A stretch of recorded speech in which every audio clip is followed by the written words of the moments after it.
Welcome to Saltovation. The Saltovation Show is a podcast series featuring the leading voices in salt, where we talk about the issues and strategies to help you make sense of state and local tax. Hi, everybody. It's Judy and Stacey from Saltovation. We're here today to talk to you about some issues for foreign entities, foreign companies that are doing business in the U.S. and some things that they need to be thinking about as they do business in the U.S. And so one of the things that I think that, first and foremost is that companies need to understand what their filing duties might be for income tax as well as sales tax. And I think a lot of companies may be familiar with the Wayfair case, but what we want to make sure that taxpayers are also aware of are other nexus triggers. And so some of the things that may surprise taxpayers or business entities that are, in the foreign space are some of the other nexus triggers that states can impose, or those nexus triggers that a state would say, hey, if you're doing these activities, that they create nexus.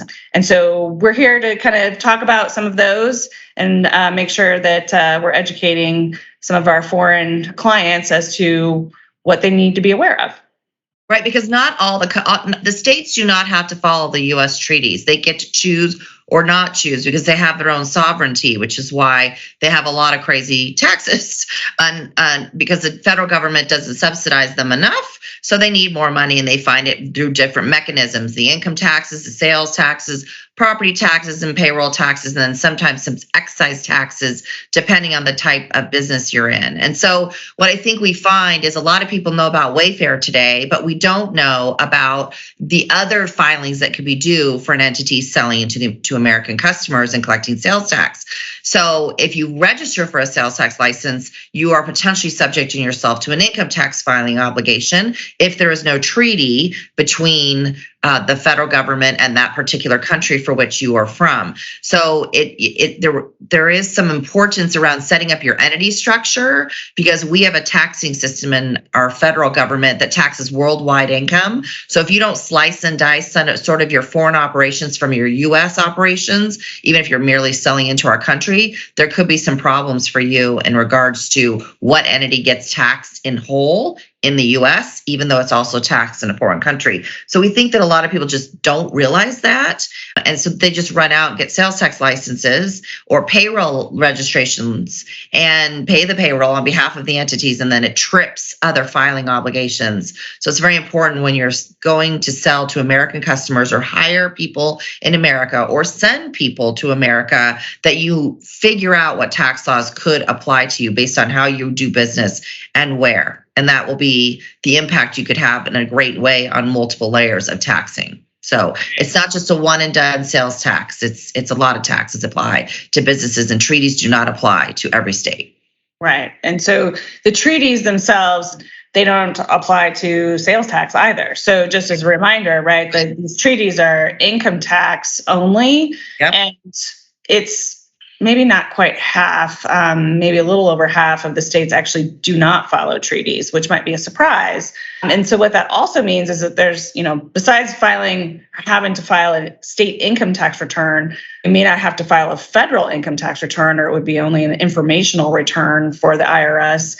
But what that means for the states is that they need basically a mocked up federal income tax return attached to the state returns, because that's typically what the states need. They need a copy of the federal return. And in this case, we don't have one, but the states require it. And so we ended up having to mock up one, basically create one, which is also, maybe a cost that taxpayers aren't thinking about, as they're doing business, but it's a compliance cost, an added compliance cost that I think our taxpayers need to just be aware of. So they've got the income tax filings as well as then a federal income tax return that, is a mocked up return that's not filed with the IRS, but it still needs to be prepared and attached to the returns. Is just an added compliance cost.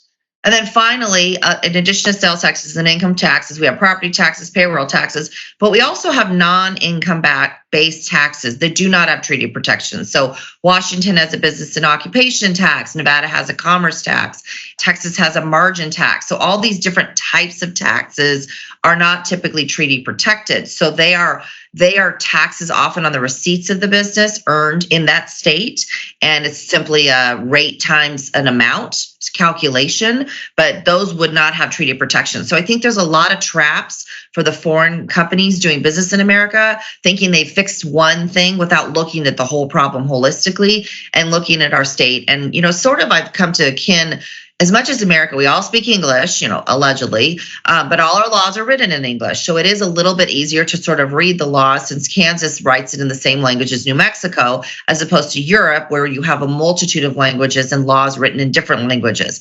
But we still have different theories of tax based on how our states grew, how they needed to pay for things, and based on the industries that settled there, based on waterways or roadways or central or where are they on a port. And with all of those physical, topographical, geographical limitations is how they built their state tax profiles. And those have been around since like 1922. So it's old law based on old ways of doing business that not always have they been updated. And we're seeing some of that change with all technology. For example, Maryland is looking to impose a digital advertising tax. And that is a huge change to their normal taxing structure of services, which they wouldn't normally tax a lot of, to tax digital advertising. Well, why is that? Because all these Googles and Facebook ads and LinkedIn, all these ads are making a lot of money and they want a piece of it. So you can never really count on looking at our federal government when you are deciding to do business in America and think you're one and done, there's a treaty and I have nothing else I have to do in America. And that's it. Yeah. It's our tidbit for today. That's right. All right. If anybody has any other questions or wants additional information, reach out to us at SALTovation. Thanks. This podcast is for educational purposes only and is not intended, nor should it be relied upon as legal, tax, accounting, or investment advice. You should consult with a competent professional to discuss specifics of your situation and the applicability of the information presented.